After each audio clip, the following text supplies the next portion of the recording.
ఘనుడగు యేసుని సన్నిధి మహిమ కలిగించును ఇలా ధన్యత నీకు.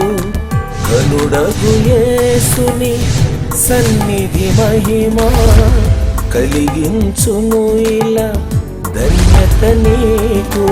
అనుభవించుము నేడే ప్రభు యేసుని సన్నిధి మహిమా,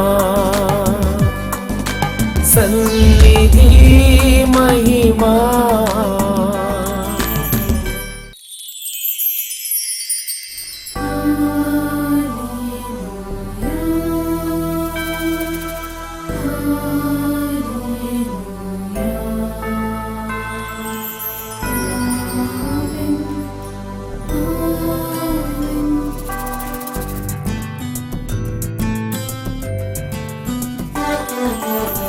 ఘనుడగు యేసుని సన్నిధి మహిమ కలిగించును ఇలా ధన్యత నీకు. ఘనుడగు యేసుని సన్నిధి మహిమ కలిగించును ఇలా ధన్యత నీకు. అనుభవించుము నేడే ప్రభు యేసుని సన్నిధి మహిమా, సన్నిధి మహిమా. ప్రభునందు ప్రియమైన దేవుని ప్రియ విశ్వాసులారా, సన్నిధి మహిమను కార్యక్రమమును వీక్షిస్తున్న ప్రియ బిడ్డలకు దేవనామంలో మీకు శుభములు కలుగును గాక. ప్రియరా, ఈ సన్నిధి మహిమ సందేశంలో మీ ఆత్మీయ జీవనంలో వృద్ధి పొందుతున్నారని, మీ ఆత్మీయ జీవనంలో ఎదుగుదల కనబడుతుందని, రేపు యేసుక్రీస్తు ప్రభువారు వచ్చే రాకడలో ఎదుర్కోగలిగినటువంటి విశ్వాసమును కలిగి ఉన్నారని నమ్ముచు దేవుని యొక్క రాకడ వర్తమానములను మీకు అందిస్తూ ఉన్నాం.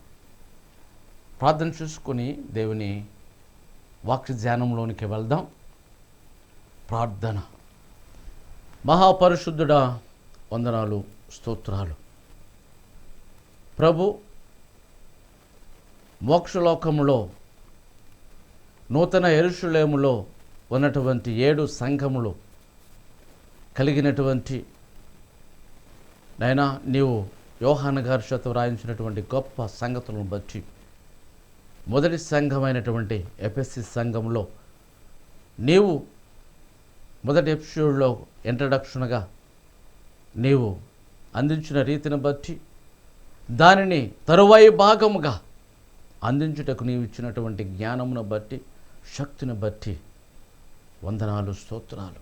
వినుసున్న ప్రియ బిడ్డలకు నీ జ్ఞాన దీపమును వెలిగించి ఆత్మీయ సంగతులను గ్రహించే బిడ్డలుగా, పరలోక విషయములను అందుకునే బిడ్డలుగా, వారి యొక్క ఆత్మీయ జీవనంలో, ఆత్మీయ స్థితిలో నేను నిన్ను కలిగి జీవించేటట్లుగా రేపు నీవు మధ్యాకాశంలో వచ్చినప్పుడు ఎదుర్కోగలిగినటువంటి 5 కన్యకల వరుసలోనికి ప్రభు సిద్ధపరచమని, ఈ వాక్య భాగాలను అందించే శక్తిని నాకు దయచేయమని యేసయ్య పరిశుద్ధ నామములో బ్రతుములాడి వినయముగా వేడుకొనుచున్నాము తండ్రి, ఆమేన్. ప్రభునందు ప్రియమైన దేవుని ప్రియ విశ్వాసులారా, గత ఎపిసోడ్లో ఎఫెసీ సంఘం యొక్క చరిత్రను, ప్రత్యక్షతను మనము చూడగలిగి ఉన్నాం. మూడవదిగా మెప్పు. ఈ సంఘమునకు మెప్పు కలిగినటువంటి విషయాలు మనం గమనిద్దాం. నీ క్రియలను, నీ కష్టమును, నీ సహనము. అంటే దేవుని యొక్క విశ్వాసములో మన యొక్క స్థితి ఏ విధముగా ఉంది, నీ కష్టము, నీ సహనము ఏ విధముగా ఉంది. క్రీస్తు ప్రభువు శ్రమపడి సంఘము కొరకు పనిచేసినట్లు క్రైస్తవుడు శ్రమపడి క్రీస్తు కొరకు పనిచేయవలను. యేసుక్రీస్తు ప్రభు లోకానికి వచ్చి మానవులను ఏ విధముగా సిద్ధపరిచి ఉన్నాడో అదే రీతిగా నీ విశ్వాసిగా ఉండి క్రీస్తు ప్రభువులను ధరించినటువంటి నీవు నీ సంఘములో ఏ విధముగా ఉంటున్నావు? క్రీస్తు ప్రభుకు ఎలా కష్టపడుతూ ఉన్నావు? ప్రభు కొరకు నువ్వు ఏం పనిచేస్తూ ఉన్నావు అనేది ఈ సంఘంలో ఉన్నటువంటి సంగతులను మెప్పు అనగా ఒప్పు కనబడుతూ ఉంది. శ్రమపడి క్రీస్తు కొరకు పనిచేయవలను, అట్లు పనిచేసినది ఏపీసీ సంఘము. కనుకనే ప్రభు వీట్లు మెచ్చుకొన్నాడు. ప్రభువు కొరకు పనిచేసిన వారిని బాకీ పడడంట, ఆయన జీతమిస్తాడు. అటువంటి నీ సంఘంలో నీవు పనిచేస్తున్నావా? నీ సంఘము కొరకు పాటుపడుతున్నావా? నీ సంఘము కొరకు, నీ ప్రభువు కొరకు నీవు పడినటువంటి కష్టమును ప్రభువు ఎరిగే ఉన్నాడు. కనుకనే ప్రభువు కష్టపడినటువంటి పని చేసినప్పుడు క్రియలు కనబడును. క్రియలు, విశ్వాసి క్రియలు కలిగి ఉండాలి. క్రియలు లేని విశ్వాసి మృతము. మనం క్రీస్తు ప్రభువుని నమ్ముకున్న నీలో క్రియలు లేనప్పుడు ప్రభువు నీకు ఇష్టపడడం. నువ్వు క్రీస్తు ప్రభువులో ఉన్నప్పుడు నువ్వు క్రియలను కలిగి ఉంటే గొప్పగా నిన్ను మెచ్చుకునేవాడిగా కనబడుతూ ఉన్నాడు.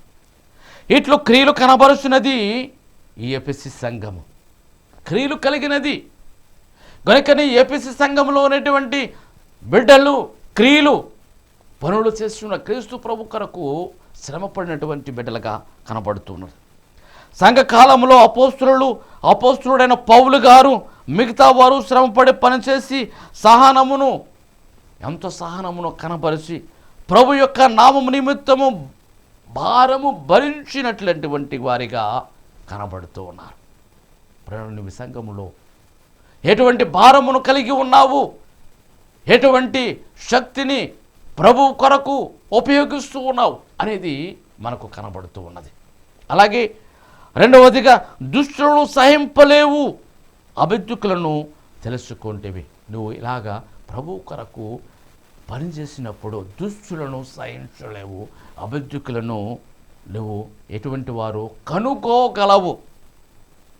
దుష్టులు చేసే పనులను సహించలేరు, అబద్ధకులను సహించలేవు. తెలుసుకుంటాం ఎటువంటి వారు అబద్ధకులు ఉన్నారు, దుష్టులుగా ఉన్నారు, నీవు కనపడతావు. అటువంటి వారు ఈ ఎఫెసీ సంఘములో ఉన్నారు. కనుకనే ఎఫెసీ సంఘంలో ఉన్న బిడ్డలు ప్రభు కొరకు పనిచేస్తారు. కనుక దేవుడు ఏమన్నాడు? మెప్పు పొందుతూ ఉన్నారు ప్రభు వల్ల. అపోస్తులు కాకుండా అపోస్తులమని చెప్పుకునేవారు ఉన్నారు, వారిని పరీక్షించినావు. అపోస్తులు కాకుండానే నీవు అపోస్తులుగా మేము పలానా అని చెప్పుకోగలుగుతూ ఉన్నటువంటి వారు గొప్పలు చెప్పుకుంటారు. కనుక ప్రేరా, నువ్వు దేవుని యొక్క పని చేసి నువ్వు ఎంత గొప్పలు చెప్పుకున్నా పర్వాలేదు, కానీ చెప్పుకోకుండా లేనటువంటి ఇందులో ఉన్నారు. అపోస్తులు కారు, అపోస్తులమని చెప్పుకునేవారు ఉన్నారు, వారిని నీవు పరీక్షిస్తూ ఉన్నావు. సహనము కలిగి నా నామము నిమిత్తం భారము భరించుతివి. కనుకనే భారము భరించుతివి. సహనము కలిగి భారముతో కలిగినటువంటి వారు కూడా ఉన్నారు, అలయలేనటువంటి వారు కూడా ఉన్నారు. ఎంతటి భారము ఉన్నా అలయకుండా పనిని సాగించినటువంటి వారు కూడా ఉన్నారు. కనుక ఇటువంటి వారు ఎవరు ఉన్నారు అంటే ఎఫెసీ సంఘంలో ఉన్నటువంటి బిడ్డలు కనబడుతూ ఉన్నారు. అపోస్తలులైన వారి బోధ భిన్నముగా చెప్పువారు ఆ కాలమునందు కలరు అని పౌలు గారు గలతీ పత్రికలో 1వ అధ్యాయము 6, 7, 8 వచనాలలో పౌలు గారు వివరించు ఉన్నారు. క్రీస్తునందు సువార్త సరపుగోరి మిమ్మును కలవలపరుచు కొందరున్నారని అపోస్తలుడైన పౌలు చెప్తూ ఉన్నాడు. ఆనాటి కాలంలో కాదు, ఈనాటి కాలంలో సువార్తను దేవుని కొరకు పాటుపడే బిడ్డలు, కలవరపరిచే బిడ్డలు ఆ ప్రాంతంలో లేకపోలేదు. అనేక మందిని కలవరపరుస్తూ ఉన్నారు, బాధ పెడుతూ ఉన్నారు. ఆ సంఘానికి వెళ్ళొద్దు, ఈ సంఘానికి వెళ్ళొద్దు అని కలవర పెట్టే బిడ్డలు లేకపోలేదు. ఆ పరిస్థితుల్లో ఉన్నవారు కాకుండా ఈ పరిస్థితుల్లో కూడా ఉన్నారు అనేది పౌలు గారు వివరించినట్లుగా మనకు కనబడుతూ ఉంది. అపోస్తలుడైన పౌలు చెప్పాడు కనుక అపోస్తలులు కానివారన్నది దీనివల్ల తెలుస్తున్నది. అటువంటి వారు స్వార్థపరులు, అపోస్తలులను చెప్పుకుంటారు కానీ వారి యొక్క అపోస్తలుల తరానికి స్వార్థపరులుగా, ప్రయోజనము లేనటువంటి వారిగా కనబడుతూ ఉన్నారు అని పౌలు గారు ఈ ఎఫెసీ సంఘంలో ఉన్నటువంటి ఈ గలతీ పత్రికలో వ్రాస్తూ ఉన్నాడు. ఆయనను అపోస్తులు వేసిన స్థిరమైన పునాది మీదనే ఎఫెసీ సంఘము నిలిచినది. అపోస్తులు వేసినటువంటి పునాది మీదనే ఈ ఎఫెసీ సంఘము నిలిచి ఉన్నది. 4వదిగా నికోయితుల క్రియలు ద్వేషించుతున్నావు, నేనును ద్వేషించుచున్నాను. నికోయితుల అనగా నికోల అను దుర్బోధకుని శిష్యులు, వీరు ఆ కాలమందు కలరు. అంటే దుర్బోధలు అంటే బోధలు భిన్నముగా చెప్పేవారు, వ్యతిరేకలు, దేవుని యొక్క మాటను ఉన్నది ఉన్నట్టుగా కాకుండా కల్పితముగా చెప్పేటటువంటి దుర్బోధకులు ఆనాడు ఉన్నారు, ఈనాడు కూడా ఉన్నారు అనేది వీరి యొక్క బోధ. వీరి యొక్క బోధలంటే దుర్బోధకుని యొక్క బోధలు. సంఘములో పాదిరి గారు మాత్రమే ఆరాధన చేయాలి, మిగతా వారు చేయకూడదు అనేది ఈ సంఘములో ఉన్నటువంటి వారు చెప్పినటువంటి వీరి బోధ. ప్రియ, మనం గమనించినట్లయితే పెద్దలైనా ఎవరైనా సంఘములో కార్యక్రమం చేయకూడదు అని చెప్పే బోధయే నికోలియతుల బోధ అని మనం గమనించవచ్చు. ఒక నిమిషంలో గురువులు ఇంకొక మిషన్ వారు ప్రసంగం పీఠంపై ప్రసంగించరాదు. చాలామంది సంఘాలలో ఒకరు ప్రసంగించే పీఠం మీద ఇంకొకరు ప్రసంగించరాదు అనేది కొన్ని సంఘాలలో ఉండవచ్చును. కానీ ఇక్కడ వీరి యొక్క పౌలు గారు చెప్పే మాటల్లో అటువంటిది ఉండకూడదు అనేది మరి వారి పాదిరి గారు సంఘంలో తన ఇష్టంని నెరవేర్చుకును, కానీ సంఘం ఎంత చెప్పను నెగ్గనీరు. అట్లే సంఘము తన ఇష్టమునే సంఘ విషయమును నెరవేర్చుకును, కానీ పాదిరి గారి మాట ఎంత మాత్రమును నెగ్గనీరు. ఇదే నికోయితుల బోధ. చాలామంది సంఘంలో ఉన్నటువంటి వారి మాటే తప్ప కానీ మిగతా వారి మాట ఏమాత్రమును వారు ఇష్టపడరు అనేది ఈ యొక్క బోధ. ఇక 4వదిగా జీవించుతున్న లోక సంబంధమైన జీవితమును క్రైస్తవ జీవితంలో కలిపి జీవించవచ్చునని వారందరూ, కానీ క్రైస్తవు లోకమును మార్చుటకు బదులు లోకము క్రైస్తవ్యమును మార్చవలననుటయే ఉన్నది. క్రైస్తవులు లోకంలోకి వెళ్ళటం కాదు, కానీ క్రైస్తవులు లోకంలో ఉన్నటువంటి వారిని మార్చటమే క్రైస్తవ్యములకు ధర్మం. కనుక మనము క్రీస్తు ప్రభువును నమ్ముకున్నాము అంటే కొందరిని ప్రభువులోనికి నడిపించవలసినటువంటి బాధ్యత ప్రతి విశ్వాసికి కనబడుతుంది. ఇక్కడ మెప్పు చూసాము. 4వది తప్పు ఏమిటి అంటే నీ మొదటి ప్రేమను వదిలితివి, ప్రభువు తప్పు ఒకటి మోపవలసి ఉన్నదని చెప్పాను. నీకున్నటువంటి ప్రేమ, క్రీస్తు ప్రేమ, దేవుని ప్రేమ మనము వదిలితే దేవుడు మనల్ని తప్పు చేశావు అనేది హెచ్చరింపు మనకు కనబడుతూ ఉంది. తన మీద ప్రభువు చెప్పక ఆది ప్రేమ పోయినది అనేను. ఆది ప్రేమలో ఆదాము అవ్వలు ఏదోను తోటలో ప్రేమపూర్వకమ దేవునితో మాట్లాడినటువంటి సంగతిని వారు మరి వినలేని పరిస్థితుల్లో ప్రేమ కోల్పోయారు. అలాగే పనుల మీద పడి క్రమముగా ప్రభు మీద ఉన్న ప్రేమను పోగొట్టుకోరు. చాలామంది క్రైస్తవ సంఘములో దేవుని సహవాసమును వదులుతూ ఉన్నారు. ఈరోజు ఆదివారపు ఆరాధనలో దేవుని యొక్క ప్రేమను వదిలి తమ పనుల మీద ఆధారపడుతూ ఉన్నారు. ఆదివారపు ఆరాధన మానివేసి తన పనులను ప్రేమిస్తూ ఉన్నారు, ప్రభువును కాదు. పనులు ప్రేమిస్తూ ఉన్నారు. చాలామంది ఆదివారం వద్దులోకి పనులు ఆ రోజే దొరికాయండి అయ్యగారు అంటూ ఉంటుంటారు. ప్రేమ మనం గమనించినట్లయితే ఏపీసీ సంఘమునకు చురుకుతనం ఉన్నది, కానీ ఇది మంచితనము ఆసారములు కూడా బాగున్నది. అనగా దేవాలయంకు వెళ్ళట, పండుగల కొరకు అలంకరణ చేయట, బోధనాసారములు కూడా బాగున్నవి, కానీ జీవము లేదు, ప్రేమ లేదు, విశ్వాసం లేదు. ఇప్పటి సంఘం కూడా పై ఆసారంలో బాగున్నది, కానీ భక్తి లేదు. అందుచేత సంఘము ఎత్తివేయబడినది. ఈ ఎఫెసు సంఘము ఎందుకు ఎత్తివేయబడినది అంటే ప్రేమ లేకపోవటం వలన. అన్నీ బాగున్నాయి. ఏదైనా క్రిస్మస్ పండుగ వస్తుంటే అందరూ వచ్చేసి అన్ని పనులు చేస్తారు, కానీ ఆదివారం వదిలోకి పనులు. మనం గమనించినట్లయితే దేవుని యొక్క మాటలు మన సంఘంలో ఏ విధంగా ఉన్నాయో అలాగే ఈ సంఘంలో కూడా మనకు కనబడుతూ ప్రభు మీద ప్రేమను కలిగి ఉండక సంఘంలో ఒకరినొకరు ప్రేమించుకొనక కేవలము ఆసారములు ఏదో వెళ్ళాం ఏదో వచ్చాం ఆదివారం వెళ్తున్న వస్తువునమే అనుకుంటాం, కానీ మరి ప్రేమ లేదు అనేది మనకు ఎఫెసీ సంఘములో దేవుడు అది తప్పు. భక్తిని వృద్ధి చేసుకున్నట్టుకు ఆచారంలో పెట్టరు, కానీ భక్తి పోయి ఏమొస్తుందంటే ఆచారం. ఇవాళ ఆదివారం వెళ్ళాలి అంతే, దేవుని వాక్యం గురించి కాదు, దేవుడు వాక్యమే ఉన్నాడని కాదు. దేవుని వాక్యము వినాలని వచ్చేవారు బహు తక్కువ. ఏదో మొక్కుబడికి వచ్చేవారు ఆచారములుగా ఉన్నవారు ఆనాడు ఉన్నవి ఈనాడు కూడా మనకు కనబడుతూ ఉన్నది. ఎఫెసీ సంఘస్థులు ఆచారం కలవారేరు, కానీ చివరికి అందువలన తీసివేయబడిరి. ఇప్పుడు మనం గమనించ భక్తిలో జీవము, వెలుగు, ప్రేమ ఉన్న పరలోకములో ప్రవేశము కలుగును. ఎన్ని చేసినా కానీ అన్నిటిలో ముఖ్యమైనది భక్తి. మనం ఎన్ని కార్యములలో పాల్గొన్నా కానీ మన యొక్క భక్తి మనల్ని కాపాడుతుంది. చివరకు మనం కాపాడేది మన యొక్క సిన్సియారిటీ, నీతి, నిజాయితీ, యథార్థత. అదే మనకు కాపాడుతుంది. అటువంటి ఇందులో ఉన్నది గనుకే, కొంచెం ఉన్నది కనుకే దేవుడు దీనిని ఉన్నాడు. మందలింపు, ఐదవదిగా మందలింపు. దేవుడు మందలిస్తూ ఉన్నాడు. ప్రేర నీవు పడిన స్థితి జ్ఞాపకం చేసుకునుము, మారు మనసు నొందుము, మొదటి క్రియలు చేయము.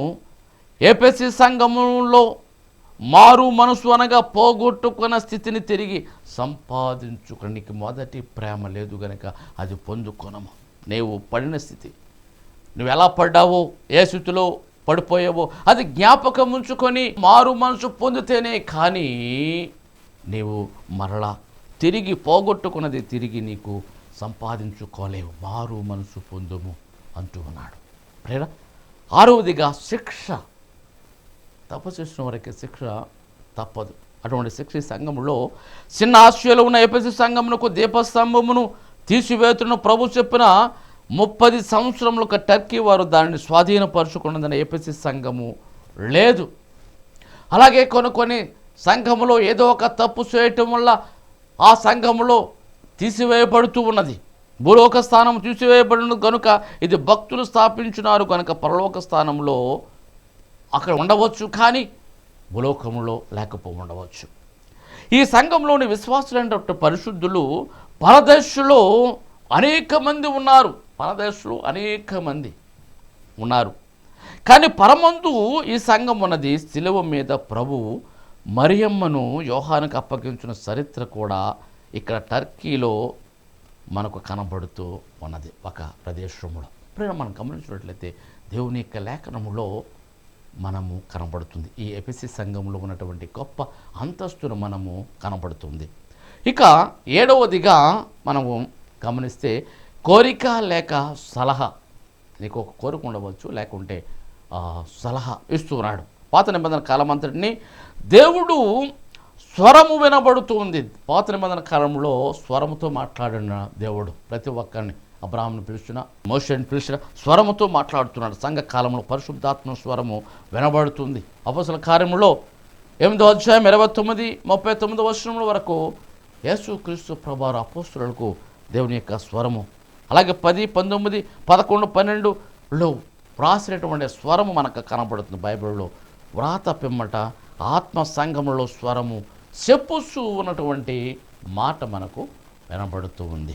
అయితే ఒక్కొక్కరు ఆ సంఘంలోనేటువంటి వారు వినగలిగినటువంటి వారిగా ఉన్నారు అనేది చెబుతూ ఉన్నాడు. ఇప్పుడు అనేకులు ఆత్మీయ స్వరం వినుచున్నారు. సంఘములతో ఆత్మ చెబుతున్నటువంటి మాట ఏమిటంటే చెవి కలవాడు వినుగాక. చెవులు రెండు రకములు. ఒకటి లోకమునకు సంబంధించినవి, రెండవది శారీరకమైనటువంటి చెవులు. ఈ రెండు దేవుని స్వరమును ఆత్మీయ చెవులు లోకములో ఆత్మ చెబుతున్న సంగతులు వినగలిగినటువంటి ఆత్మీయ చెవులు కలిగినటువంటి వారు, ఆత్మీయ చెవులు కలిగినటువంటి వారు ధన్యులు. ఆత్మ చెప్పుచున్న మాట చెవి గలవాడు వినుడు. ఈ ఆత్మీయత అనేది దేవుని యొక్క మాటలు ఎవరైతే గ్రహిస్తారో వారు ధన్యులు. ఇది కావాలని ప్రభు కోరుచు ఉన్నాడు. దేవుని యొక్క ఆత్మీయ మాటలు వినగలిగినటువంటి సంఘములో ఎటువంటి చెవులు కలిగిన వారు ఉన్నారు. అటువంటి వారు మరి అక్కడ పరలోకంలో చూడదు. నీవు ఏదైతే వినగలుగుతున్నావో పరలోకంలో అవే వెళుతూ ఉంటూ ఉంటుంటవి. ప్రియరా, సకలేంద్రియములారా అను కీర్తనలో సకలేంద్రియములు అనగా పంచేంద్రియములు అనగానే చెవి, కన్ను, ముక్కు, చర్మము, నాలుక, నోరు. అంటే ప్రియరా, చూపు, వినికిడి, శ్వాస, స్పర్శ, గ్రహింపు మనకు శక్తులు పరిమితమై ఉన్నవి కనుక మన శక్తికి మించిన తెలుసుకున్నటకు ఆత్మ చెప్పవలను. కనుక ఆత్మ చెవికి కావాలి.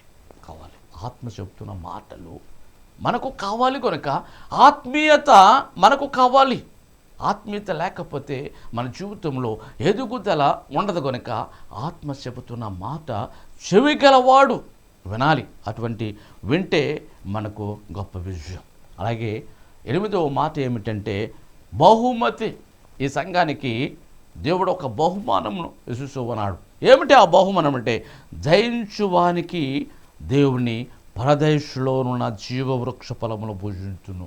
జయించటం అంటే మన భక్తిలో జయించటం, మన విశ్వాసంలో జయించటం, మన యొక్క జీవితంలో జయించటం అనేది జయించువానికి ఎఫెసీ సంఘము అంతస్తులోని ప్రభు మెచ్చుకున్న రీతిగా జీవించి కడవర వరకు దైవ భక్తుల్లో వృద్ధి నుండి ప్రభు ఎడల ప్రేమ తరగకుండా చేసుకున్నటయే జయించుట. ప్రభువులో ప్రేమను తరగకుండా నీ జీవితంలో ప్రభువుని వెంబడించటం. అలాగే వెంబడించటంలో హనోకును మనం చూడగలుగుతాం. 365 సంవత్సరంలో బ్రతికిన కాలము 65 సంవత్సరంలో తన జీవితంలో భార్య పిల్లలతో ఉన్నాడు. 300 సంవత్సరములు దేవునితో గడిపిన వాడిగా కనబడుతూ ఉన్నాడు. ఇప్పుడు మనం గమనించినట్లయితే మనము ప్రేమను తరగకుండా చేసుకున్నట్టే జయించుట. ఈ లోక జీవితం ముగింపు తరువాత పరదేశుకు చేరినప్పుడే సంపూర్ణ విజయము. ఈ లోకంలో మనం ముగించుకుని ఎక్కడికి వెళ్తాం? పరదేశంలో అప్పుడే పాతాళలోకము కాదు, పరలోకములకు వెళ్ళినప్పుడే సంపూర్ణ విజయం. మన విజయం ఏమిటంటే మన యొక్క జీవితం ప్రభులో అడుగుపెట్టింది.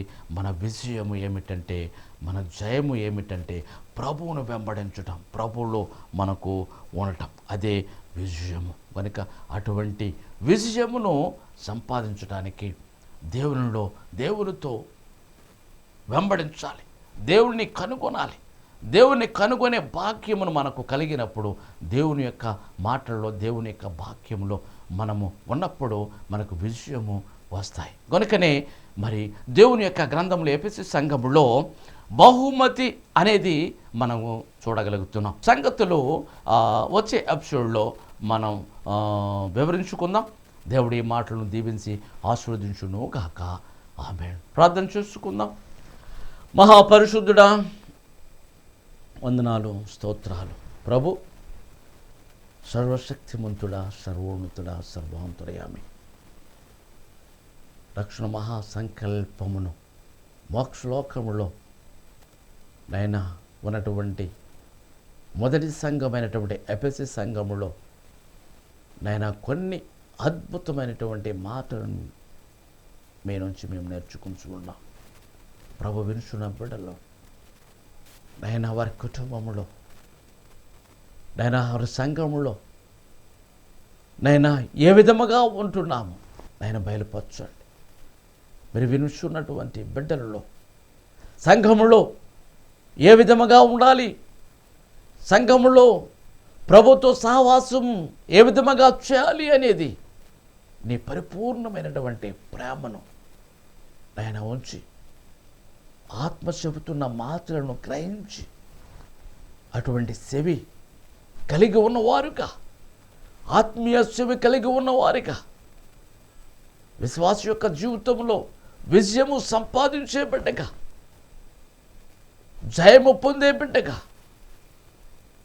సమస్తమును జరిగించే బిడ్డగా నేను వినుచున్న బిడ్డల్లో, విశ్వాసంలో ఆయన మీరు కలుగు చేయమని ఆయన ఇచ్చిన వర్తమానమును వారి జీవితంలో ఉపయోగకరమా అనేది నేను ఈ బిడ్డలు తెలుసుకొని వృద్ధిలోనికి వచ్చే భాగ్యం దయచేయమని ఈ ప్రకటన గ్రంథంలో ఉన్నటువంటి మాటలు సాతాను అంధకార శక్తులను లయము చేసి ప్రకటన అనగానే ప్రకటించవలసినదే, వినవలసిన వచ్చింది, దానిని కై కొనవలసినదే కనుక ప్రకటన గ్రంథంలోని మాటలు సాతాను అంధకార శక్తులను లయము చేసి మీ ఆత్మీయ బలమును శక్తిని నీ బిడ్డలకు దాచేయమని యేసయ్య అతి పరిశుద్ధ నామములో బ్రతిమలాడి వినయముగా వేడుకొనుచున్నాము తండ్రి. ఆమేన్, ఆమేన్, ఆమేన్. మరణాత. మీ యొక్క ప్రార్థనా అవసరతలకు మమ్మును సంప్రదించవలసిన చిరునామా reverend M Raj Dayakar, door number 2-401, Netaji Nagar, Saint an school వెనుక వీధి, రాజమండ్రి. మమ్మును సంప్రదించవలసిన ఫోన్ నంబర్లు 9885177752 మరియు 9491291754.